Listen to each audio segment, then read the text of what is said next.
Para jamaah sekalian, hafidhani wa hafidhakumullah. Dan diriwayatkan oleh Muslim, anna Rasulullah, sungguhnya Rasulullah sallallahu alaihi wasallam, ada rajulan minal muslimina qad khafata fasara misal farh faqalahu Rasulullah sallallahu alaihi wasallam, hal kunta tad'u bi syai'in aw tas'aluhu iyyah? Qala na'am, kuntu aqulu Allahumma ma kuntu mu'aqibi bihi fil akhirah faj'alhu li fid dunya.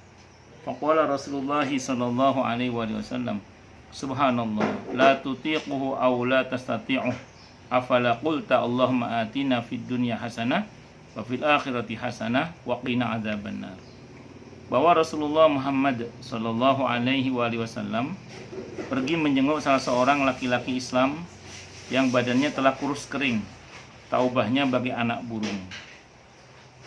Maka sabda Rasulullah sallallahu alaihi wasallam kepadanya, apakah Anda berdoa atau memohon sesuatu kepada Allah? Ujarnya, memang. Saya baca, ya Allah, azab yang akan Kau timpakan kepadaku di akhirat sebagai hukuman, mohon Engkau segerakan di dunia ini. Maka sabda Rasulullah Muhammad sallallahu alaihi wasallam, subhanallah, maha suci Allah, Anda tak akan tahan atau tidak akan mampu menderitakan, Anda tidak akan tahan atau tidak akan mampu menderita terkait dengan beban siksa di dunia ini. Kenapa tidak diucapkan saja kata Nabi, Allahumma rabbana atina fid dunya Allahumma atina fid dunya hasanah wa fil akhirati hasanah wa qina adzabannar. Jadi ini menarik ya ini. Jadi ada sebagian orang yang mungkin takut kalau diazab nanti di akhirat. Terus dia berdoa kepada Allah. Ini di masa Nabi kejadiannya. Au kama qala, dia berdoa kepada Allah, ya Allah, siksa saja saya di dunia ini, asal jangan disiksa hamba di akhirat. Jadi siksaan hamba di akhirat timpakan kepada saya di dunia ini.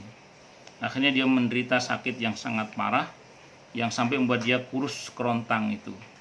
Kata Nabi, subhanallah, jadi kamu berdoa seperti itu, kamu gak akan kuat dengan doa seperti itu.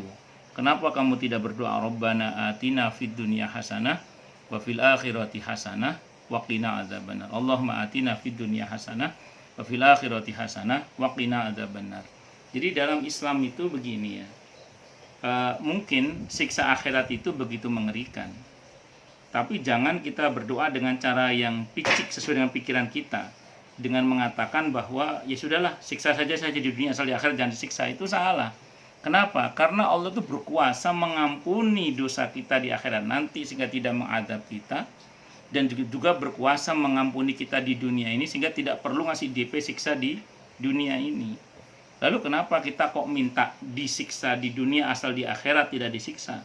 Kata Nabi, kenapa tidak minta dunia baik, akhirat baik? Dunia terampuni, akhirat juga terampuni. Dunia termaafkan, dunia akhirat juga termaafkan. Nah ini makanya omong saomong itu hati-hati, jangan sampai minta yang aneh-aneh. Ya, jadi itu omong saomong harus hati-hati, jangan minta yang aneh-aneh. Mending mohon yang baik-baik kepada Allah Subhanahu wa taala. Ya tadi misalnya mohon maaf ini dalam kondisi yang seperti itu tadi, ketakutan akan adab Allah di akhirat, mending mintanya apa? Ampunan Allah, pemaafan Allah, kebaikan dari Allah.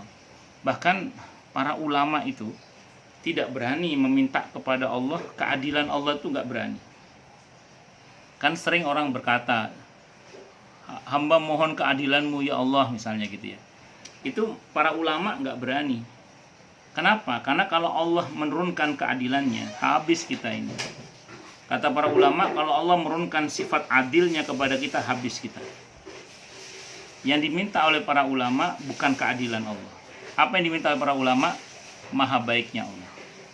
Jadi para ulama itu banyak meminta kebaikan Allah yang maha baik, bukan meminta keadilan. Kadang sebagian kita ini karena merasa diri benar, kepedean bahwa diri ini benar, dan apalagi merasa paling benar, terus seenaknya kepada Allah minta keadilan. Begitu Allah turunkan keadilannya itu tidak jarang yang bersangkutan juga nggak kuat menerima keadilan Allah. Karena al-adalah itu berarti kan persamaan sikap dan balasan. Dan itu kalau Allah yang melakukannya itu nggak ada melesetnya sama sekali. Sementara kalkulasi kita bisa saja meleset. Karena tidak sedikit kan orang misalnya merasa terdolimi padahal dia yang dolim. Ada orang yang merasa dianiaya padahal dia yang menganiaya. Ada seorang yang merasa tersakiti padahal dia yang menyakiti. Dan begitu seterusnya. Makanya kalau kepada Allah, jangan minta keadilan Allah. Kalau kepada Allah, minta kebaikan Allah yang maha baik. Mintalah kebaikan Allah yang maha baik. Jadi jangan nantang-nantang adab Allah. Dan saya itu pernah mendengar orang yang ngomong seperti itu, yang nantang-nantang. Bukan nantang lebih tepatnya. Ya tadi, daripada saya disiksa di akhirat, mending saya disiksa di dunia ini sajalah. Itu nggak benar kalau versi Nabi, nggak benar. Yang benar adalah wong ada ampunan Allah, ada pemaafan Allah. Kenapa tidak berharap ampunan dan pemaafan Allah? Kenapa berharap siksa? Ada maha baiknya Allah, ada kebaikan Allah yang maha baik. Kenapa mohon keadilan Allah? Nah, makanya saya ulang sekali lagi, dalam hal ini hendaklah kita ini berhati-hati dalam berdoa dan banyak-banyaklah berdoa dengan doa apa tadi? Rabbana atina fid dunya hasanah wa fil akhirati hasanah wa qina adzabannar. Terus kemudian diriwayatkan oleh Imam Ahmad dan An-Nasai bahwa saat mendengar putranya berdoa, ya Allah, aku mohon kepadamu surga, bilik-biliknya dan ini serta itu, dan aku berlindung kepadamu dari neraka, dari belenggu dan rantai-rantainya.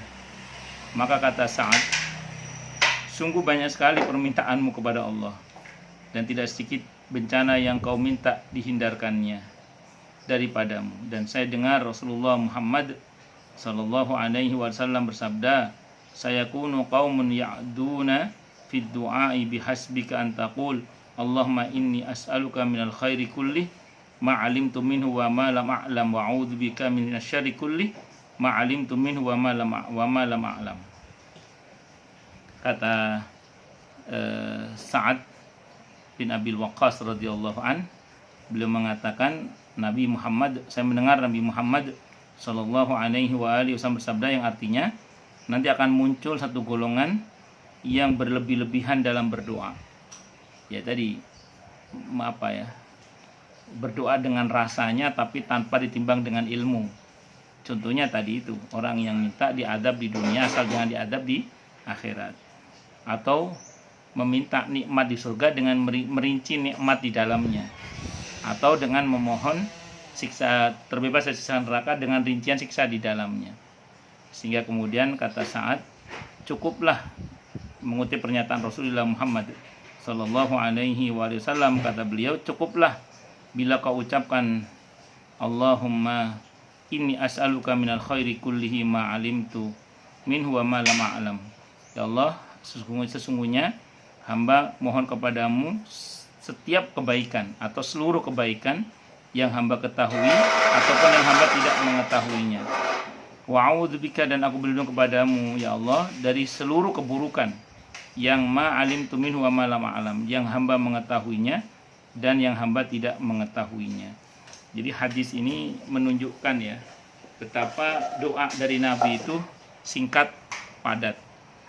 Jadi daripada kita berdoa yang aneh-aneh ini dan itu, kalau mau minta saja kepada Allah. Kalau kita nggak hafal bahasa Arabnya, pakai bahasa kita aja, ya Allah, hamba mohon kepadamu seluruh kebaikan yang hamba ketahui maupun yang hamba tidak mengetahuinya, dan hamba berlindung kepadamu ya Allah dari semua keburukan yang hamba ketahui ataupun yang hamba tidak mengetahuinya.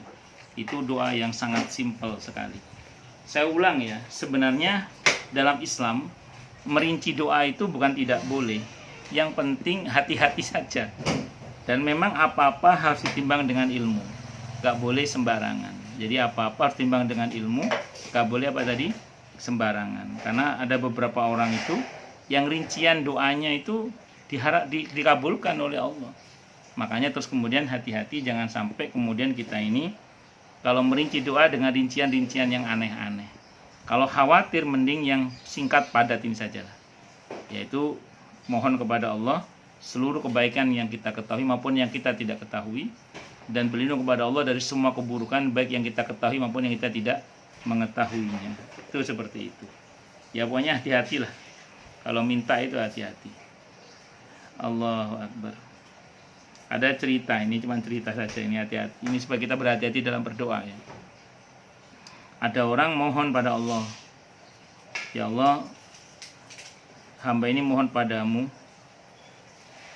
makan yang sekiranya hamba ini makan tanpa harus bekerja, makan tanpa harus saya bekerja dan sudah disediakan, sehingga saya tidak perlu sibuk untuk bekerja dan hanya tinggal beribadah kepadamu ya Allah. Akhirnya suatu saat orang yang berdoa ini tertuduh menjadi maling dan dipenjara. Begitu dipenjara, tentu dipenjara saat itu ya, barangkali beda dengan penjara kita sekarang, wallahu a'lam bishawab. Terus orang ini protes, ya Allah, hamba mohon diberi kemudahan dalam rezeki sehingga bisa makan tanpa harus bekerja dan susah payah, kok malah dipenjara. Nah, diilhamkan kepada orang itu, ya sudah dikabulkan doa kamu, kan kamu dengan masuk di penjara ini kamu nggak perlu bekerja untuk bisa makan, dan kamu tidak perlu bersusah payah untuk bisa mendapatkan makan karena sudah disediakan makanan itu. Ya makanya hati-hati kalau minta apa-apa kepada Allah, itu juga harus hati-hati. Termasuk mungkin saya pernah cerita ada seseorang yang berdoa kepada Allah agar diberi istri seorang ustazah yang bisa menasihati dia.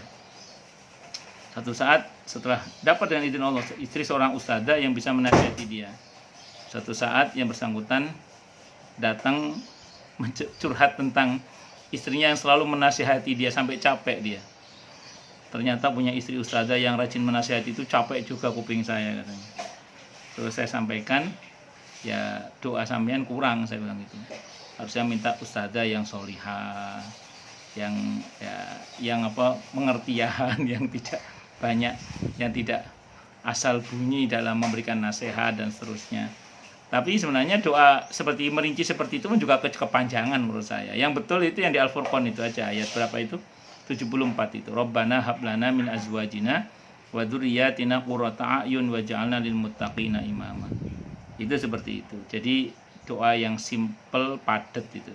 Rabbana hablana min azwajina wa dzurriyyatina qurrata a'yun waj'alna lil muttaqina imama. Itu istri yang qurratu a'yun atau suami yang qurratu a'yun itu adalah pasangan yang enak dilihat mata, menyenangkan dan menenangkan di hati, taat kepada Allah dan Rasulnya, berbakti kepada suaminya kalau istri, kalau suami ya baik kepada istrinya, dan mau mengajak anggota keluarganya untuk taat kepada Allah dan Rasulnya.